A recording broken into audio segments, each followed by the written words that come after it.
Assalamualaikum warahmatullahi wabarakatuh. Perkenalkan, saya Syaras Lutfiasari hendak menjelaskan tentang vaksinasi. Selamat menyimak. Dalam video kali ini, saya akan menjelaskan tentang fenomena vaksinasi COVID-19 di dunia, kebijakan pemerintah Indonesia terkait vaksin COVID-19, dan vaksinasi berdasarkan hadis.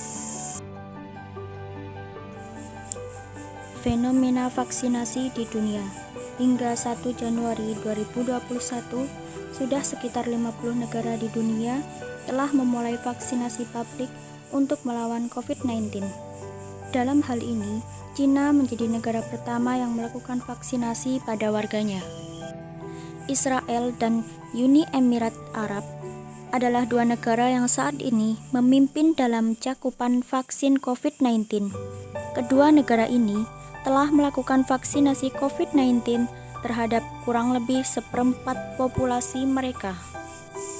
Sekitar 2 juta orang di masing-masing negara tersebut telah menerima suntikan vaksin virus corona.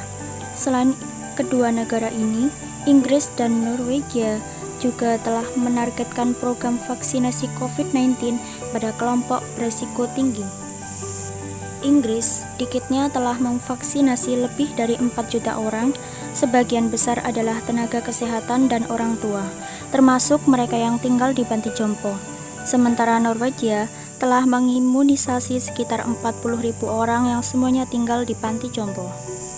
Sedangkan gerakan vaksinasi COVID-19 di Indonesia dimulai sejak Rabu 13 Januari 2021.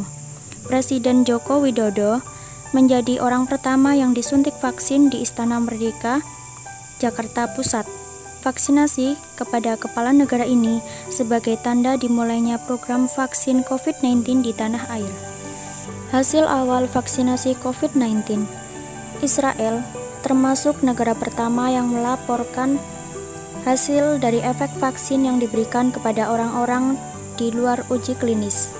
Vaksinasi di negara ini menggunakan vaksin mRNA yang dikembangkan oleh Pfizer dan BioNTech. Hasil awal setelah melakukan vaksinasi COVID-19 menunjukkan bahwa vaksin corona berbasis RNA sebanyak 2 dosis dapat mencegah infeksi atau membatasi durasinya pada beberapa orang yang divaksinasi. Dalam analisis awal, efek vaksin bekerja terhadap 200.000 orang yang berusia lebih dari 60 tahun yang menerima vaksin dibandingkan pada 200.000 orang yang tidak menerima vaksin. Para peneliti menemukan bahwa kemungkinan untuk dites positif COVID-19 sekitar 33% lebih rendah setelah 2 minggu dari pemberian suntikan pertama. Sedangkan gerakan vaksinasi COVID-19 di Indonesia dimulai sejak Rabu 13 Januari 2021. Presiden Joko Widodo menjadi orang pertama yang disuntik vaksin di Istana Merdeka, Jakarta Pusat. Vaksinasi kepada kepala negara ini sebagai tanda dimulainya program vaksin COVID-19 di tanah air. Sedangkan kebijakan pemerintah Indonesia terkait vaksin COVID-19, yaitu dengan diberlakukannya vaksinasi gratis kepada masyarakat atau tidak dikenakan biaya. Tujuannya adalah supaya dapat mencapai herd immunity. Menteri Keuangan Sri Mulyani Indrawati mengatakan bahwa hingga saat ini masih banyak negara-negara miskin yang bahkan belum bisa melakukan pengumuman kapan proses vaksinasi dilakukan. Mengingat kemungkinan mendapatkan akses vaksinnya juga sulit karena keterbatasan dana yang mereka miliki.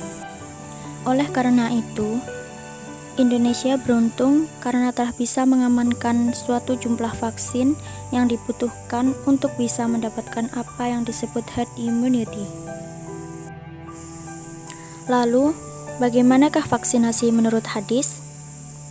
Rasulullah SAW bersabda, barang siapa yang memakan 7 butir buah kurma ajwa, maka dia akan terhindar sehari itu dari racun dan sihir. Hadis riwayat Bukhari dan Muslim. Menyambung dalil tersebut, dalam seminar dan diskusi panel imunisasi dalam pandangan Islam di Jakarta, Kiai Haji Aminuddin Yaqub, MA, dari Komisi Fatwa Majelis Ulama Indonesia atau MUI, memiliki pendapat yang serasi. Beliau mengatakan bahwa pada zaman Nabi memang belum ditemukan vaksin. Namun, beliau melanjutkan dalam hukum Islam, para ulama bisa menarik benang merah jika vaksin merupakan satu bentuk pemeliharaan kesehatan yang juga bagian dari kemaslahatan umat Islam. Beliau mengatakan bahwa memelihara kesehatan dalam Islam adalah hal yang fundamental karena kesehatan itu menjadi sangat penting sebab bagian dari ibadah kita. Memelihara kesehatan merupakan perwujudan maslahat, di mana ada maslahat itu ada syariat Allah. Pendapat yang pro tentang vaksinasi mengatakan bahwa hukum vaksinasi secara syar'i adalah sunnah atau mandub atau mustahab karena termasuk dalam aktivitas berobat atau at-tadawi yang hukumnya sunnah asalkan memenuhi dua syarat, yaitu pertama, bahan vaksinnya tidak mengandung najis seperti enzim babi. Yang kedua, vaksinasi yang dilakukan tidak menimbulkan bahaya atau doror bagi orang yang divaksinasi. Pendapat tersebut didasarkan pada hadis Rasulullah SAW mengenai sunnahnya berobat. Dalilnya adalah perintah berobat seperti dalam sabda Rasulullah SAW berikut. Sesungguhnya ketika Allah menciptakan suatu penyakit, Allah pun menciptakan obatnya, maka berobatlah. Hadis riwayat Ahmad. Sedangkan pendapat yang kontra mengatakan bahwa vaksin itu haram karena ada yang terbuat dari unsur babi. Mereka yang berpendapat kontra tersebut berdasarkan hadis Nabi, yaitu, maka berobatlah kamu dan janganlah kamu berobat dengan sesuatu yang haram. Hadis riwayat Abu Dawud. Lalu, bagaimanakah tanggapan terhadap kebijakan vaksin COVID-19 sebagai seorang muslim? Menyangkut masalah isu kehalalan atau haram vaksin COVID-19, Ma'ruf Amin, Wakil Presiden RI, mengatakan vaksin yang akan diberikan ke masyarakat harus mengantongi sertifikat halal dari lembaga yang memiliki otoritas. Dalam hal ini adalah Majelis Ulama Indonesia atau MUI. Beliau juga mengatakan, jikapun vaksin tidak halal, namun tidak ada solusi selain vaksin tersebut, maka dalam situasi darurat bisa digunakan dengan penetapan yang dikeluarkan Majelis Ulama Indonesia atau MUI.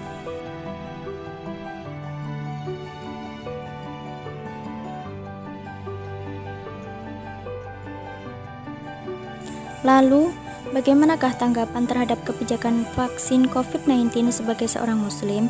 Menyangkut masalah isu kehalalan atau haram vaksin COVID-19, Ma'ruf Amin, Wakil Presiden RI, mengatakan vaksin yang akan diberikan ke masyarakat harus mengantongi sertifikat halal dari lembaga yang memiliki otoritas. Dalam hal ini adalah Majelis Ulama Indonesia atau MUI.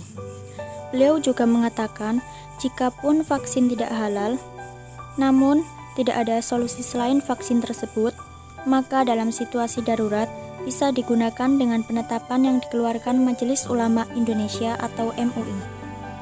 Sekian dari saya, mohon maaf apabila banyak kesalahan. Wassalamualaikum warahmatullahi wabarakatuh.